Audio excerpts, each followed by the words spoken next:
Hey folks, Jimmy here, aka Palette of the Dead. Welcome back to the channel and welcome to the latest issue of Warhammer Age of Sigmar Spearhead magazine. Now, as per usual with all these videos, if you like them, obviously give the video a thumbs up. If you haven't already, why not hit that subscribe button? And last, but by no means least, why not drop a comment down below as well? One, goes a massive way to helping out the channel.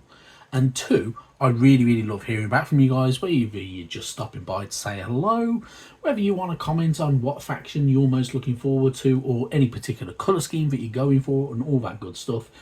I really love reading them. I try to get back to everybody that I can, and yeah, it goes a long way. Anyway, this week we are on issue number 17 of good old Spearhead magazine.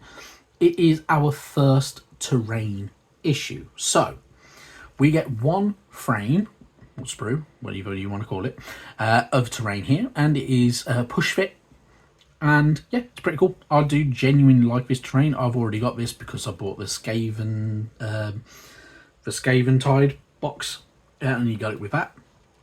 So if you got Stormbringer magazine, you'll recognise this terrain because it's very similar to the terrain that you got in there. So a lot of the terrain you got in there was them building bits, and obviously they were a lot newer. It was all meant to be, so it looks like it's being constructed, and you got the Guardian statues and a few other little bits and pieces as well. This is basically to kind of progress from there. So obviously these buildings have been severely damaged and corrupted by the Skaven. So you have some Skaven sigils carved into the walls or melted into the brickwork. You've got a Skaven bell. You have a couple of warpstone kind of pillars there, and even a warp fire brazier as well, and a couple of skeletons knocking around, because why not? So yeah, it's super cool. I think it's pretty nifty, and I do genuinely think it's a really good way of doing things. I like the idea of having a terrain kit come out, and then the next edition have a very similar terrain, but it's been battered, it's been damaged, it's been war-torn. You've got a couple of little rats knocking around on here. You've got a little bit of everything going on, and I think it works perfectly. It's a very good way of doing it, and it's super cool. The other thing you get on this sprue as well, which isn't pictured there, is this stick here. This is another version of ruler. So it comes in two parts, and you can utilise that instead of the little floppy clear plastic thing that you got earlier in this magazine's run. Yeah, and you can use that for measuring instead, which I must admit I prefer. I think it looks better, and you can even paint it if you wanted to as well. So entirely up to you. But really good stuff. Genuinely a cool bit of terrain. I'm not always going to say that about all the terrain for Warhammer, but I do genuinely like this terrain. I think it works very well, and it does exactly the job you need it to. And yeah, it looks pretty cool at the same time. Anywho, moving on into the issue we go. So first off, we are greeted by more lore for the Seraphon. Starborn. Eons spent drifting in the etheric void between realms have changed the Starborn Seraphon into more than mere creatures of flesh and blood. Strange magic flows in their bodies, causing them to crackle with celestial energy, much like their allies, the stalwart Stormcast Eternals. The Starborn Seraphon dwell on temple ships anchored in Azir, the realm of heavens. From these commanding vantages, aided by ancient arcane technology, the Starborn strike across the mortal realms in their endless war against chaos. Through translocation portals or the efforts of Slan Starmasters, the Starborn can be summoned wherever they are needed. So, the Seraphon are a very mystical race. They are really cool. I genuinely do love them. If you like things like that as well, you can kind of get these Slan Starmasters, and you can get Lord Croak, and you can get Skink Star Priests and stuff like that. And there's a load of other ones as well that are very dinosaur-like, which is pretty damn cool. So On the other side of the page, you get a little bit of information about the Dracothian's Tail, which is one of the constellations, which is how they're kind of one of the armies and how they're formed. They're formed as they're called constellations, which uses Agrodon Lancers and Ripodactyl Riders. The Agrodons are very much like bipedal dinosaurs, kind of like velociraptors in Jurassic Park. And your Ripodactyls, as you can imagine, are like pterodactyls and stuff like that, so they're pretty damn cool. You get information about Fangs of Sotek, who are masters of stealth and ambush. So they'll use a lot of skinks, and they'll use a lot of chameleon skinks and stuff like that. You can even get a couple of the seraphon that look a little bit more like lizards with a big massive sail down its back, a bit like a Dimetrodon and stuff like that. So yeah, it's pretty cool. Then you get information about coalesced seraphon. The coalesced seraphon have chosen to make their stand in the mortal realms. Their temple ships now stand as towering ziggurats in the middle of choking tropical jungles, inhabited by fierce and savage seraphon warriors who have become one with the magic of their chosen realm. So you can see that the seraphon have split into two: coalesced, which are very land-based and more they're there permanently within that realm, and they'll defend that realm, and they take on the magic as well from that realm as well. So if they're very if they're in, I don't know, Gur, they'll have very Gurish traits. If they live in Akshi, they will have very, very Akshian traits and stuff like that. Whereas the Starborn are very Azir and heaven, magic of the heavens based. Anyway, the coalesced seraphon have achieved true physicality. The mysterious goals of a great plan have caused these seraphon to settle the realms and build cities of their own.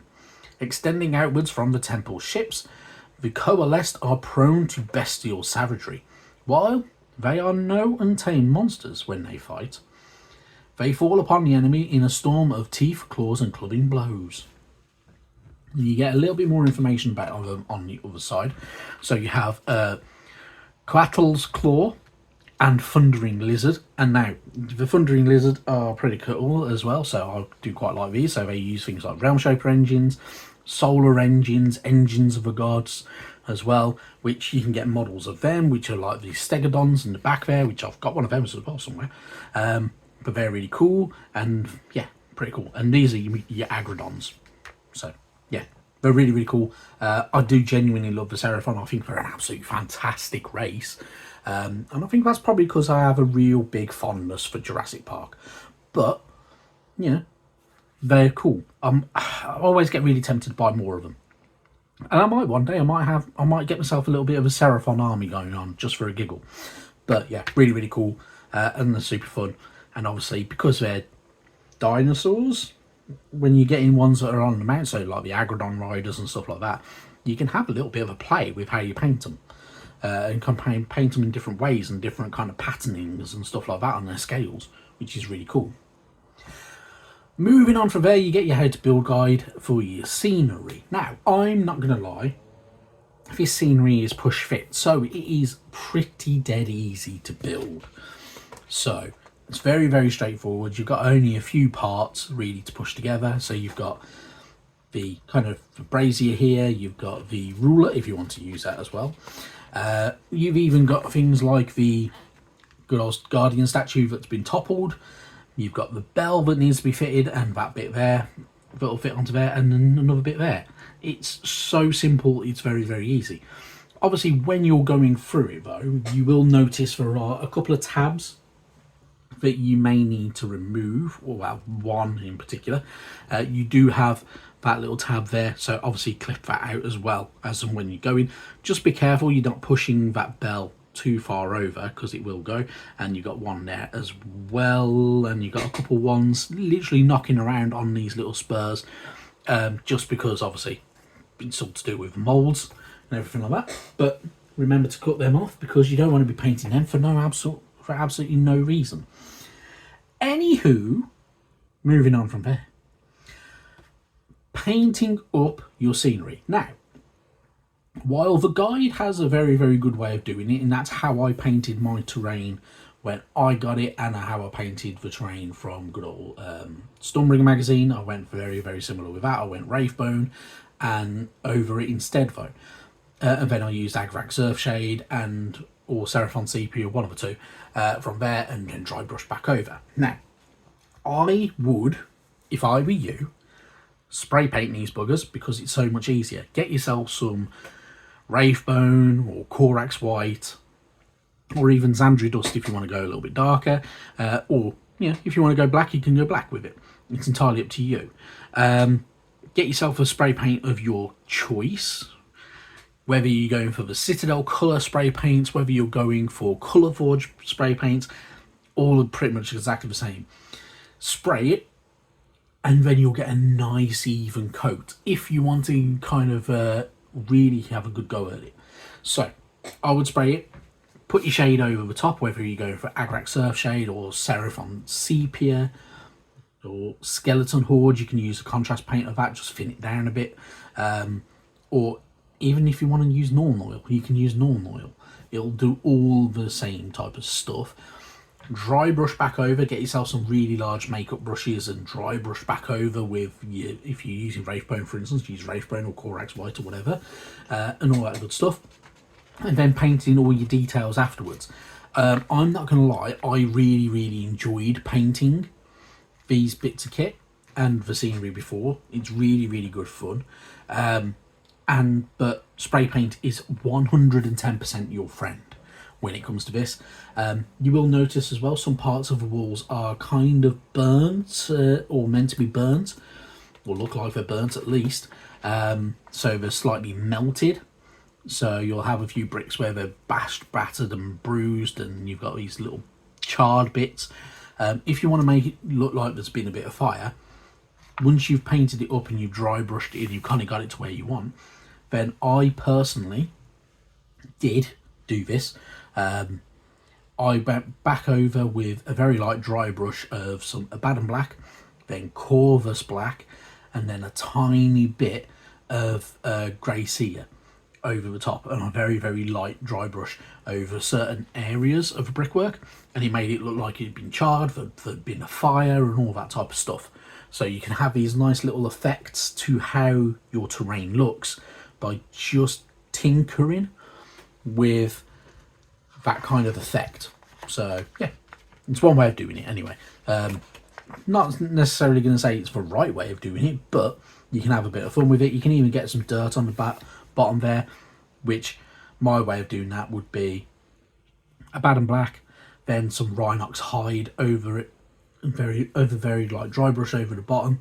Then get yourself a bit of a lighter colour, maybe some Mornfang brown or something like that, and go over it as well, and it kind of makes it look dirty at the bottom and grimy.